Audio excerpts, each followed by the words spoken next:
Drew and Jonathan Scott open up about emotional return of celebrity IOU. From Mandy Moore's perseverance through the rain to Wanda Sykes up on a roof, the brothers share some of Season 8's highlights. HGTV's iconic brothers are back, this time with Season 8 of their popular show Celebrity IOU. For those who are just tuning into the series, each episode follows famed property brothers Drew and Jonathan Scott as they help Hollywood A-listers celebrate individuals that have deeply impacted their lives by surprising them with a big home renovation. Season 8 of the beloved show premieres on August 12, and ahead of the big day, the twins chatted with Country Living to give fans a glimpse into what they can expect. We gave both Jonathan and Drew 3 words to sum up the season. Wanda, roof, flamethrower, said Jonathan. Epic, hilarious, heartfelt, added Drew. On the new season of Celebrity IOU. As the conversation progressed, each of these words rang more and more true with the discussion of each episode. What I like too is that you're seeing the other side of these celebrities that you don't usually see. Like day one, Jonathan said to Danny Trejo, "You know, I'm afraid of you." But he's actually a teddy bear.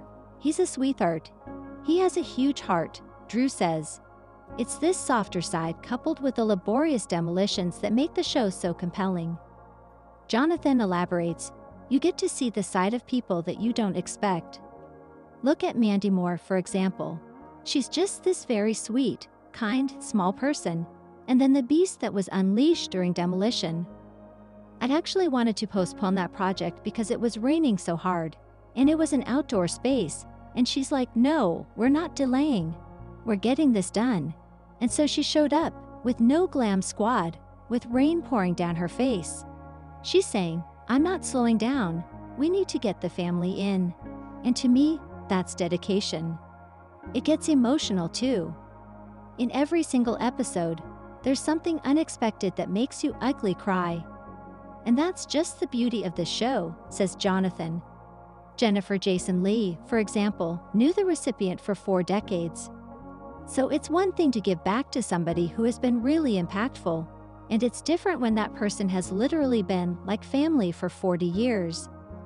It's the second that you hand the keys back over that changes their lives, and that's where usually the culmination of emotions happens. Curious about where the flamethrower comes in?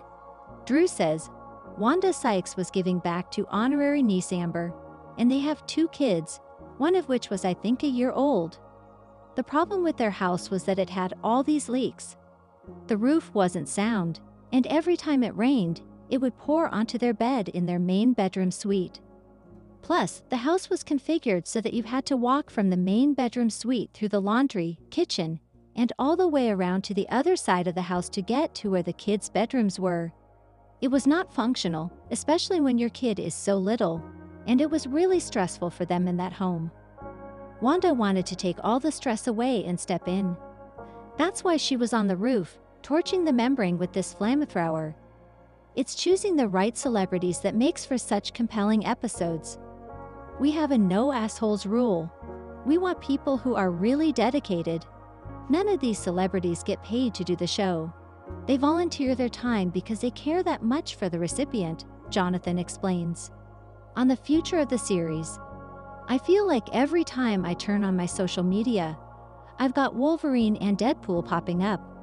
I'd say Hugh Jackman and Ryan Reynolds clearly need to do this.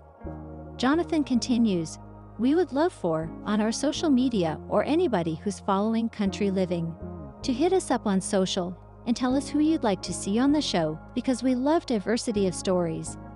And there are so many amazing celebrities with big hearts out there to give back to. Whether they're singers, athletes, actors, it'd be great to see who the audience wants to have on our show. On Judging Their Friends.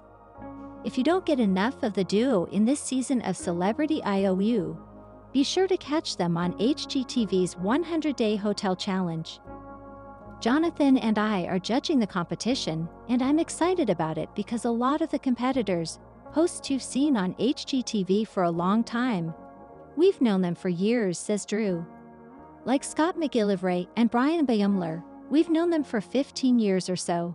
It's a little reunion, so we're having fun, and we get to judge them. Jonathan Scott and Zooey Deschanel haven't made any progress with their wedding plans.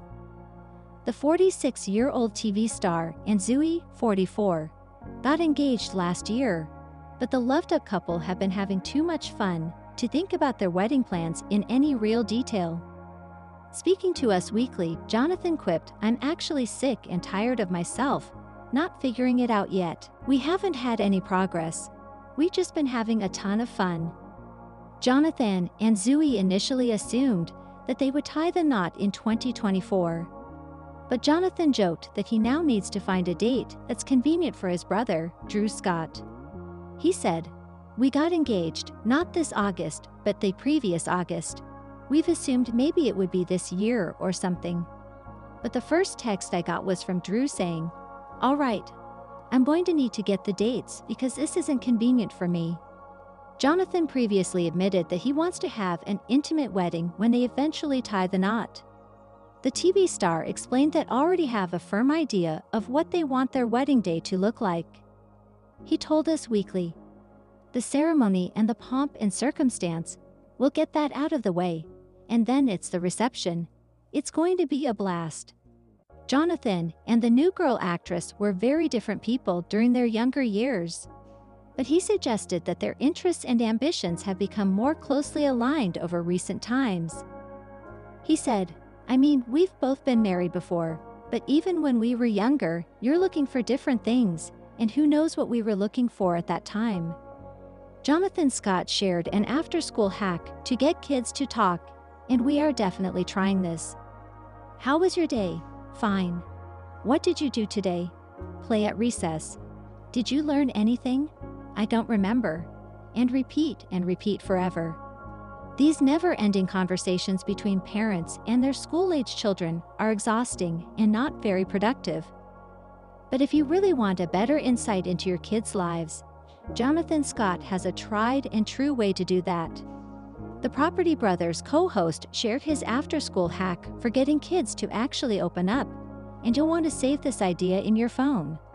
Scott, who is stepdad to fiancée Zooey Deschanel's kids, Elsie, 9, and Charlie, 7, who she shares with ex-Jacob Pekinick, shared 5 questions to ask your kids after school on Instagram today.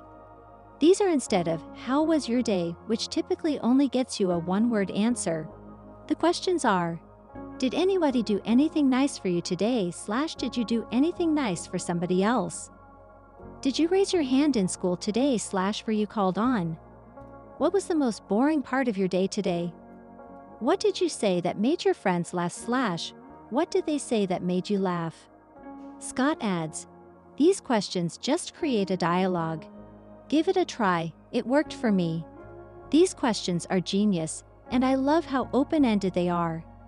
Asking specific questions about their day may prompt them to remember specific things or want to go into greater detail, and it's a fun, easy way to get to know them. In the comments, people shared their experiences.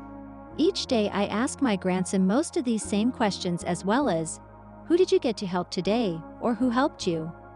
'What was the best part of your day?' and 'What was the worst part of your day?' Because I also know his schedule, I ask him specifically about each class." I learned in my years of teaching that open-ended questions keep the conversation going. One-word response questions tend to shut the conversation down. Let your children know that you are interested in their lives. One person wrote. Someone else shared, "We ask what their highs and lows were for the day. It makes for a good dinner time conversation. That's exactly how I did it. Every single day," another wrote. The Backed by the Bras star recently shared another insight into life as a bonus dad to Deschanel's kids.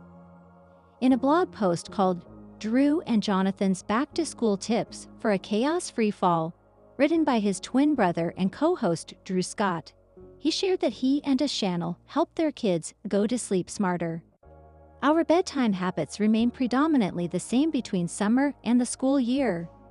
The biggest difference is that during the school week, we don't watch movies or use devices. That's a weekend activity," he said. They both love to listen to the science podcast Wow in the World before bed. The downside to this is that they are now smarter than we are. Another great tip: It's a way for kids to unwind and relax before bed, and encourages them to be quiet. Without the use of screens, and it's educational to boot. We can't wait to try these with our